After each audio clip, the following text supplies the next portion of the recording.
Studi Tadris Bahasa Indonesia Istanbul 2024-2025. Saya mahasiswa semester 2. Halo teman-teman, Assalamualaikum warahmatullahi wabarakatuh. Perkenalkan, nama saya Zahra Ramadhani dengan NIM 0314243062.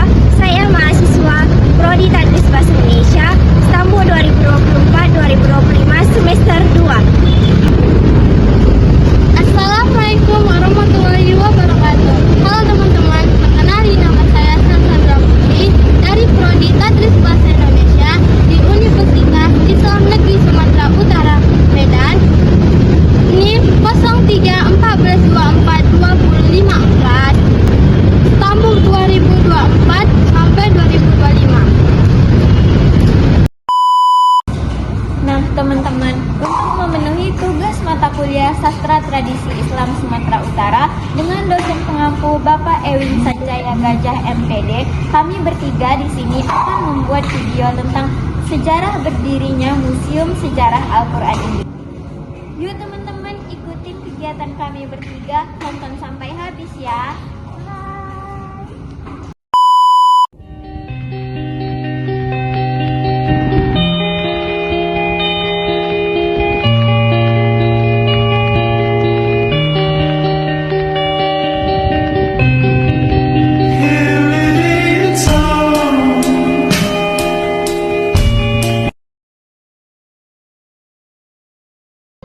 Nah, teman-teman, Museum Sejarah Al-Quran ini terletak di Jalan William Iskandar nomor 9, Medan Estate, Deli Serdang, Sumatera Utara. Museum Sejarah Al-Quran ini diresmikan oleh Gubernur Sumatera Utara, yaitu Bapak Edi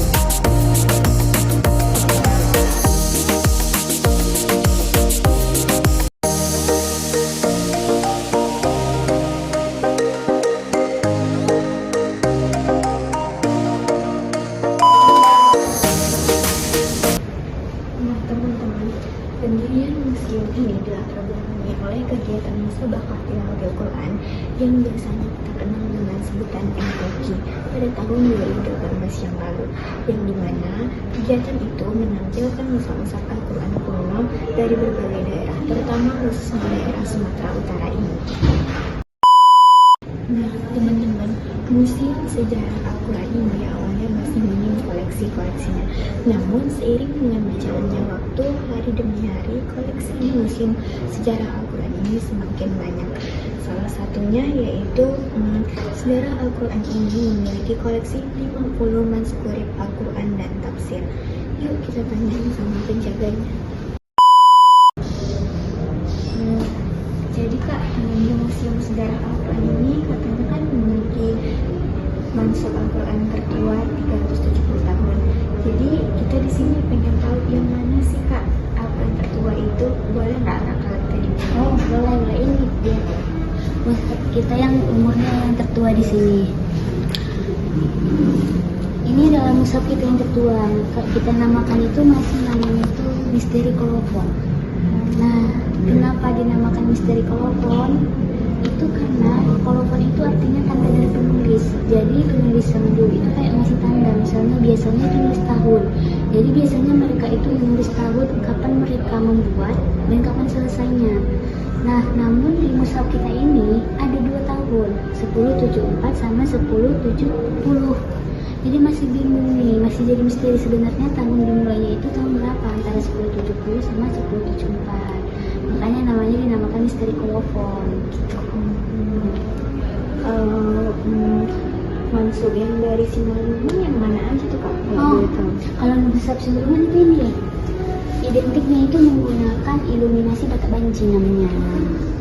Iluminasi Batak Banji itu kayak contohnya itu iluminasi yang warna biru yang apa hiasan di samping Al-Qurannya itu, tulisan Al-Quran itu yang dinamakan iluminasi. Itu mirip dengan tulisannya kebudayaan Batak Banji dari Simalungun. Kalau boleh tahu ini mushaf dari Simalungun ini asalnya ditemukan di mana ya? Ini ditemukan di salah satu masjid tertua di Simalungun. Itu masjid sudah tua. Jadi disimpan di dalam masjid itu dalam kotak kosong aja simpan, makanya dia banyak kerusakan ini karena belum dilakukan perawatan, cuma disimpan biasa aja. Lalu setelah itu dibawa ke museum sejarah, ke museum Al-Quran untuk bisa lah untuk jadi dilihat sama masyarakat umum juga dengan kesempatan gitu. Terima kasih ya, Kak. Sama-sama. Nah teman-teman, setelah kita dengerin dari penjelasan penjaga Museum Sejarah Al-Quran tadi, maka mushaf tertua di sini yaitu ini yang masih disebut dengan Misteri Kolofon tahun 1070 Hijriah atau dengan 1074 Hijriah. Sementara mushaf yang berada dari Simalungun yaitu mushaf Simalungun dengan ornamen iluminasi dari Batak Banji.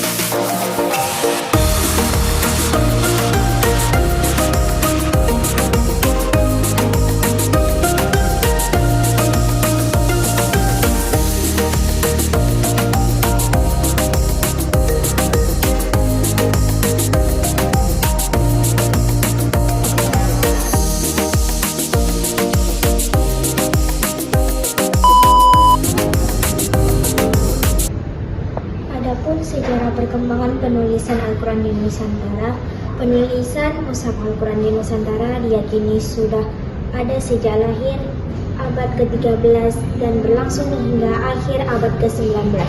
Mushaf-mushaf ini disalin di berbagai pusat Islam di Nusantara seperti Aceh, Padang, Palembang, Banten, Cirebon, dan Yogyakarta.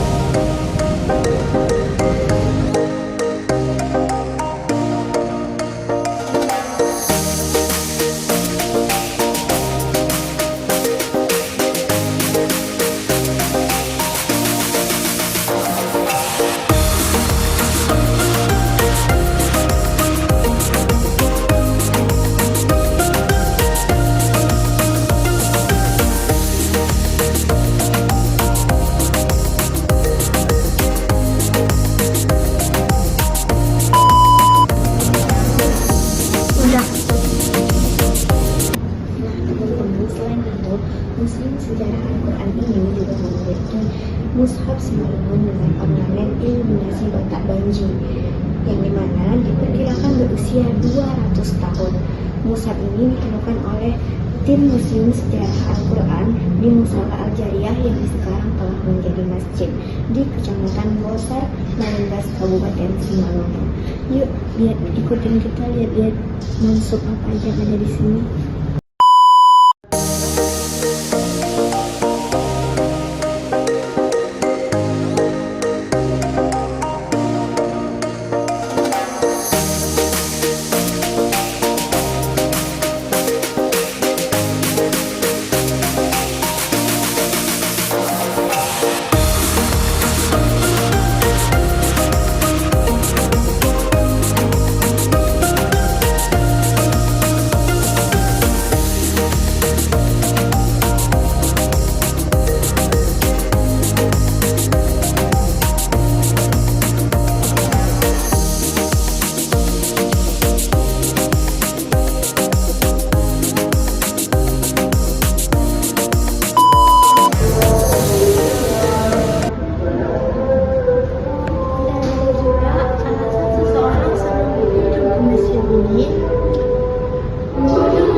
Dari seni hingga sejarah museum menyimpan beragam beragam koleksi yang mampu menikmati perhatian dan membangkit rasa ingin tahu, banyak orang merasa tertarik untuk mengunjungi museum karena mereka ingin menambah pengetahuan, menghargai warisan budaya, atau sekedar menikmati keindahan seni.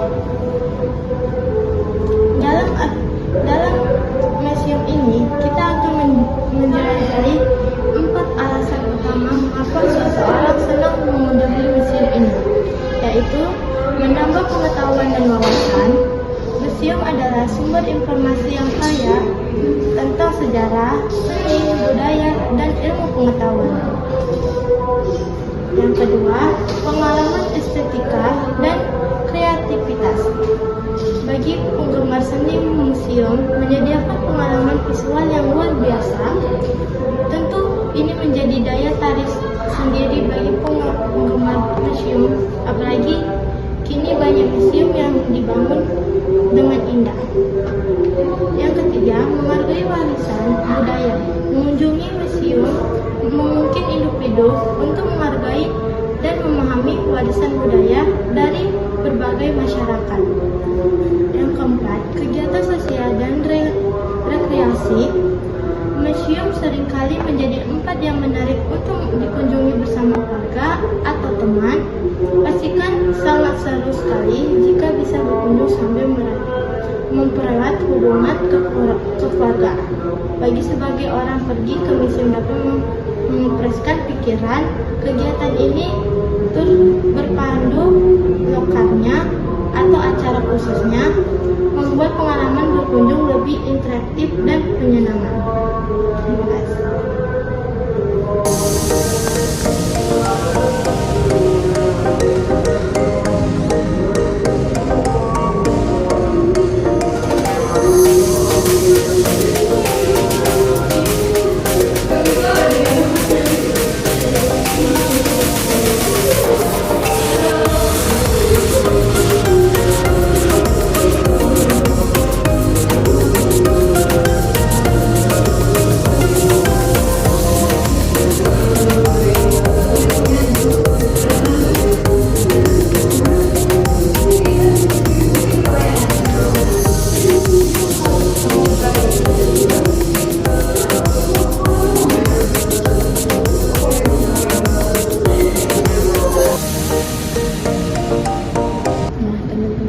Museum Sejarah Al-Quran Sumatera Utara ini semakin hari semakin berkembang dengan baik. Nah, yang berfokus pada pemeliharaan, pengelolaan koleksinya, dan edukasi masyarakat. Fungsi museum sebagai pusat edukasi tidak hanya terletak pada pameran fisik saja, tetapi juga pada promosi digital dan interaksi pengunjung melalui teknologi seperti QR Code untuk akses informasi tanpa perlu menyentuh koleksi.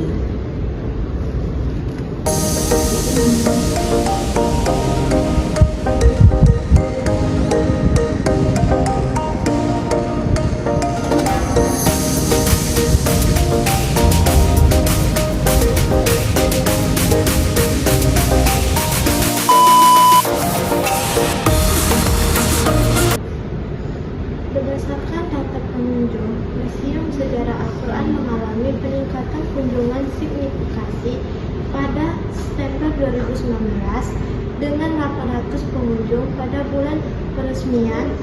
Memasuki tahun 2020, museum mulai berfokus pada pengelolaan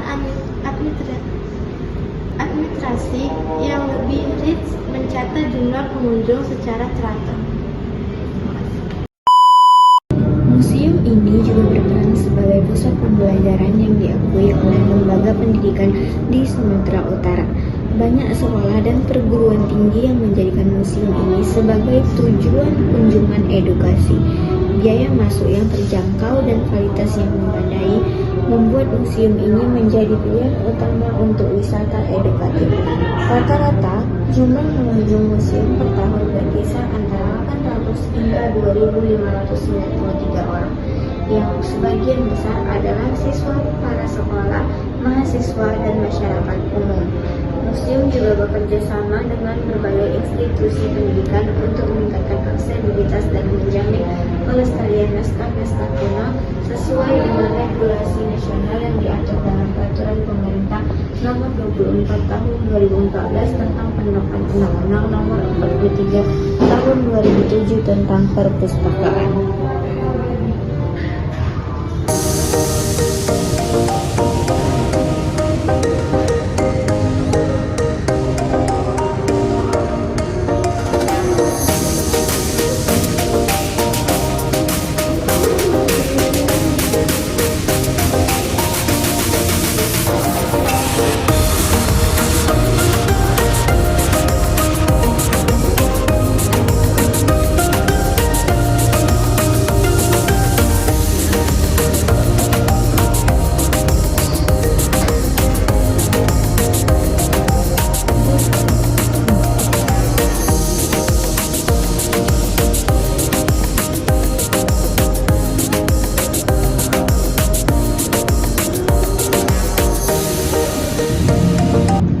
Perkembangan Museum Sejarah Al-Quran Sumatera Utara ini menunjukkan bahwa museum ini memiliki peran yang cukup strategis dalam pelestarian warisan budaya Islam, khususnya dalam hal menjaga koleksi mushaf Al-Quran kuno dan manuskrip keagamaan.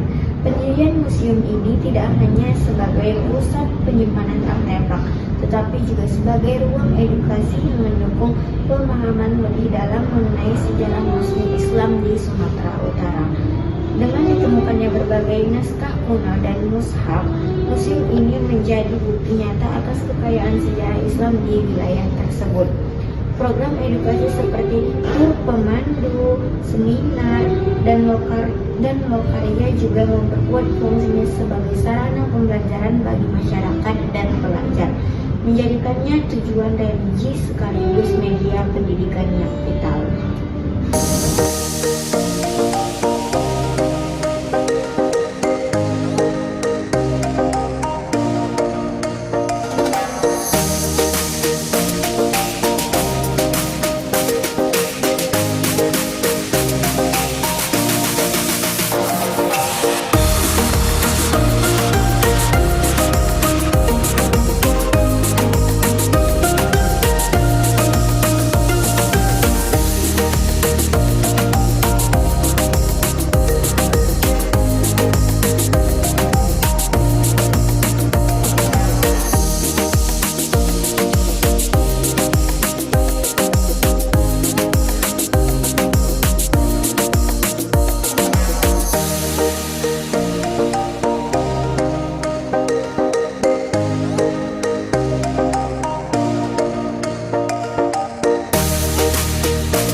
teman-teman pada manuskripsi kuno. Melalui kajian kimia dapat diketahui bahan-bahan yang digunakan dalam pembuatan tinta serta jenis kertas yang menunjukkan periodisasi, sejarah, dan asal-asal usul geografis manuskripsi.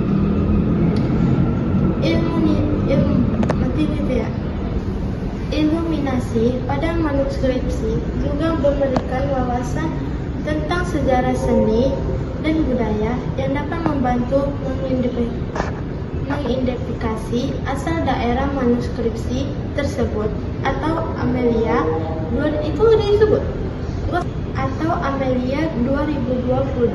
edukasi melalui seminar dan lokalnya yang berkaitan dengan pemanfaatan museum sebagai tempat ibadah serta pembelajaran sejarah dan budaya Islam atau Hasibuan 2022.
Nah teman-teman, mungkin sekian video yang dapat kami tampilkan. Kami bertiga berharap dengan adanya video kami ini, kami bisa memenuhi tugas mata kuliah Sastra Tradisi Islam Sumatera Utara dengan dosen pengampu Bapak Ewin Sanjaya Gajah MPD. Kami ucapkan terima kasih. Sampai jumpa teman-teman. Bye.